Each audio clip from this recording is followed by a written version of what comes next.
back to DeFi, Degens, Drip, and Farm for Poverty, where on this channel, our vision is to empower the impoverished by helping you find financial freedom through crypto assets. If you like the mission, you resonate with the vision, and you find this content useful, please subscribe and leave a comment and a thumbs up.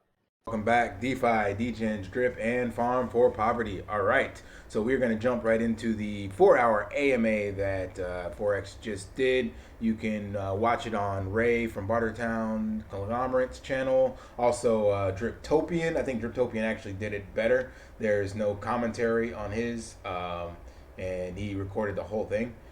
So I would check that one out. So I actually watched this one 1.5 times, watched Ways, and caught a bit of it live.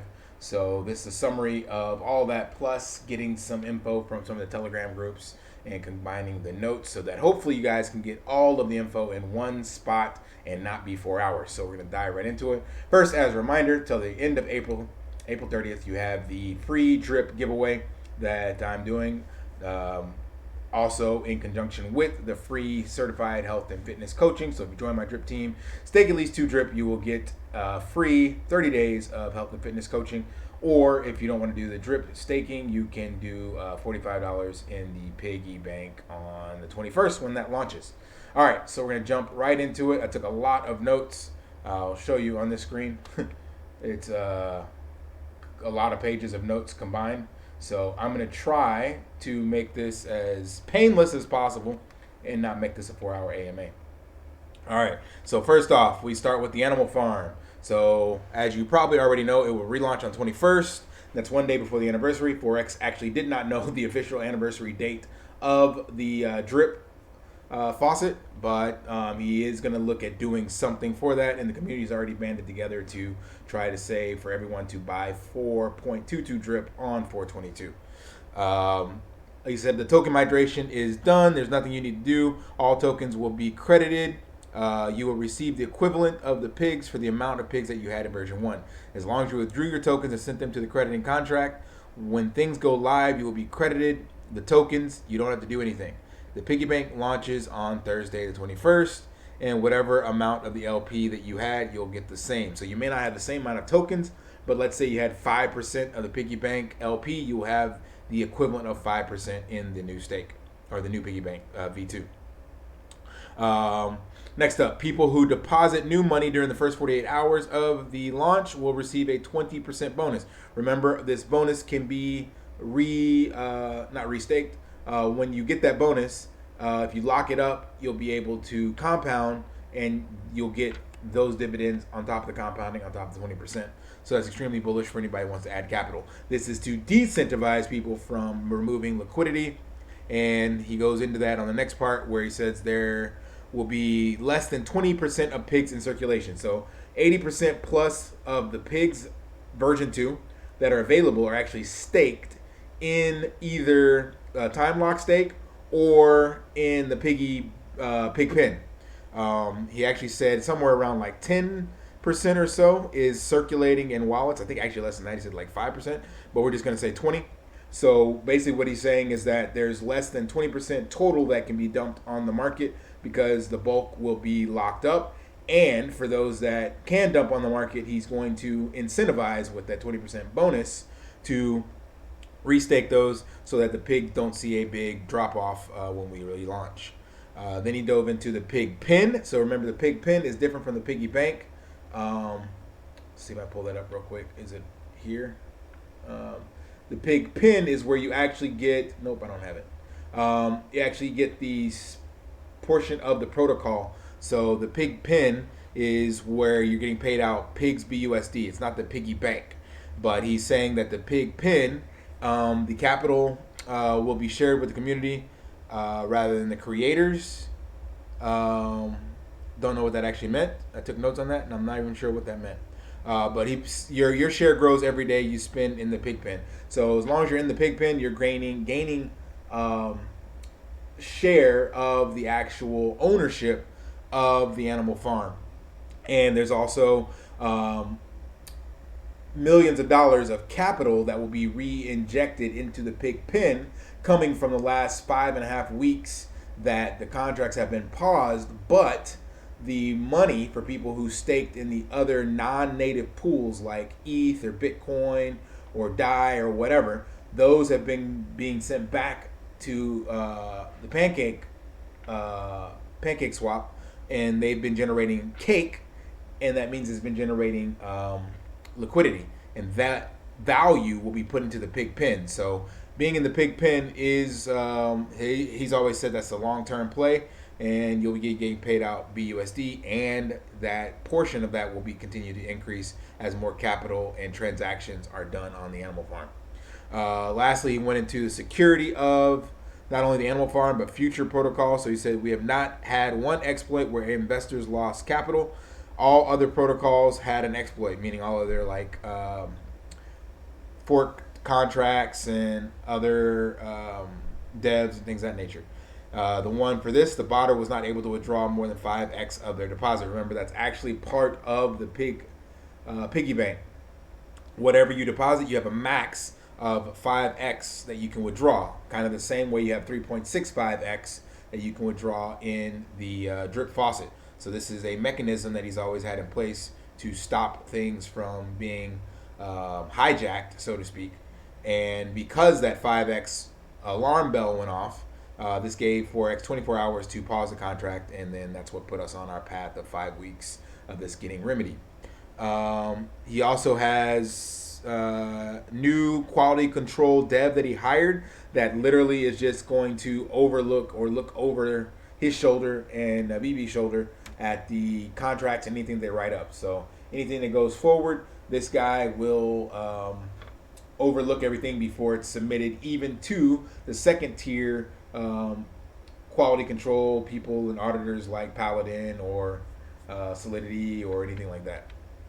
Next up, we have the scratch tickets. So I went into this on my previous video yesterday, but scratch tickets were made available. A stake can be placed on a scratch card that did not win. So he doesn't have an announcement for this yet of when the scratch tickets will go live, but it is an NFT, and meaning if you do not win, you'll be able to stake that and earn a percentage. We don't quite know how that works, but you'll be able to earn some money in the transactions or in the actual pool itself. We're unsure of how that will work, but basically just giving a use case to non-winning tickets. They can also be sold on the secondary market for people that want to collect them. So he said there's a major partnership coming next month for the scratch tickets. It's proving to be an extremely high demand, sustainable model. It has instant gratification because each scratch ticket actually can be scratched on screen using your mouse, or if it's on your phone, I guess your finger. So it's just like a real scratch ticket, and then you will be able to immediately know if you won or lost. And a percent of the money from tickets from sales will go back to buying drip, and that will be sent to a burn address, he said, or to the vault, which will be used to pay out dividends and run the competition and stuff like that we'll talk about later. Let's see. Goes direct to a burn address. There's only one jackpot per like pool of tickets. So like if you're familiar with traditional scratch ticket models, there's a bunch of tickets that are made and they go out. So let's just say 10,000. And in that 10,000, there's only one jackpot winner. So in this, it'll be the same way. There'll be a batch of NFTs tickets that'll roll out, and there'll be only one jackpot in there, and there's like a 60% chance of winning something. And then there's 4 different tiers, like a small prize, medium prize, larger prize, and the jackpot. And then, of course, the no prize at all. He also said it's bullish because some people that win the small prize, like I mentioned before, let's say it costs $5 worth of BNB and you win a $2 or $2.50 ticket, or maybe even the $5 ticket. Instead of claiming that, you may choose to just hold it and stake it. So that makes it have a different use case. And on top of that, he said that this model that they're creating, they're going to be able to sell in kind of white box to other devs and communities so that they can use it to promote and build use cases for their personal teams and communities. And there will be like a contract or clause that states that the portion of those sales will go back to the pigs and dogs and the drip token.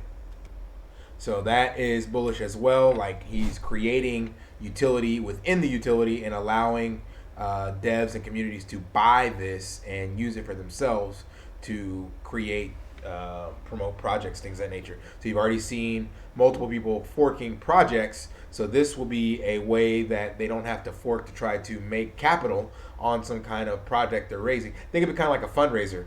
You're going to automatically be able to have this white box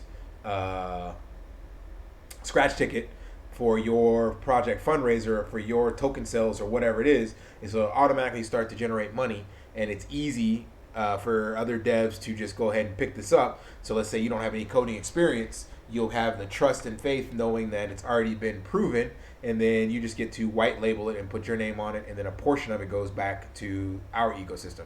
So that's really smart. He's selling basically or leasing out the contract. So that's really, really bullish. Let's see what's next. I lost my notes. 1 second.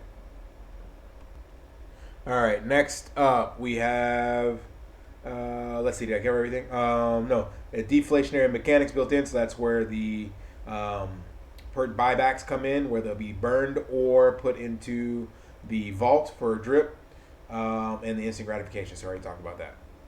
All right.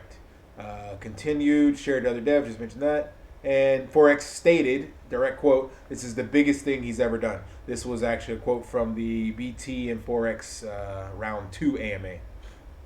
So some miscellaneous other things that he commented on. So he wants to create a secure bridge. So this was in reference to people asking would he put his projects on another chain like AVAX or FT Phantom.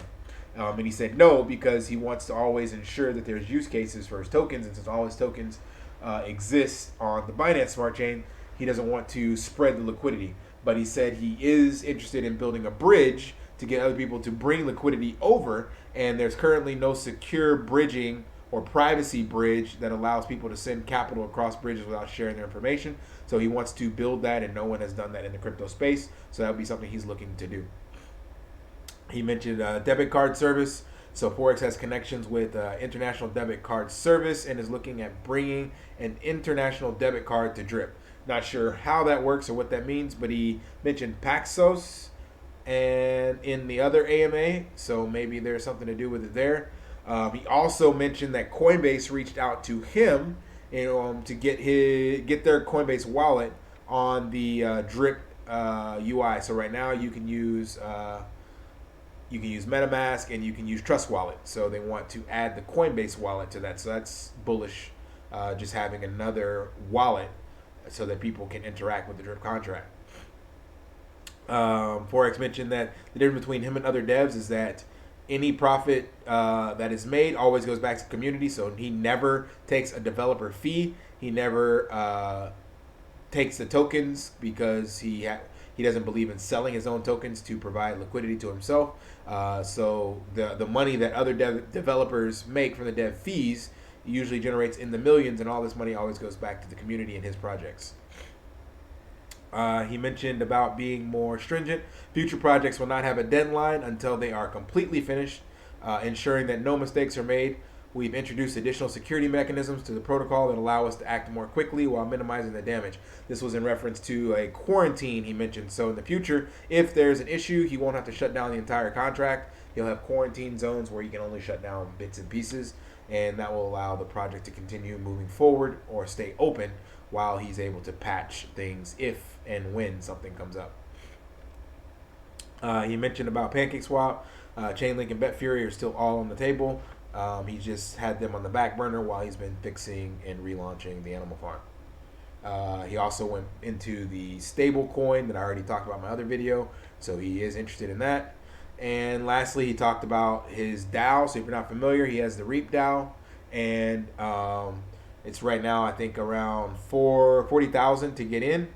You need 300 Reap tokens, and he's talking about creating another tier that will be about $5,000 or so to get in, and then this will be like a private seed round for the initial investors for the original Reap, and then like a second seed round for the new ones. But there's nothing about that yet. It's just something he wants to do.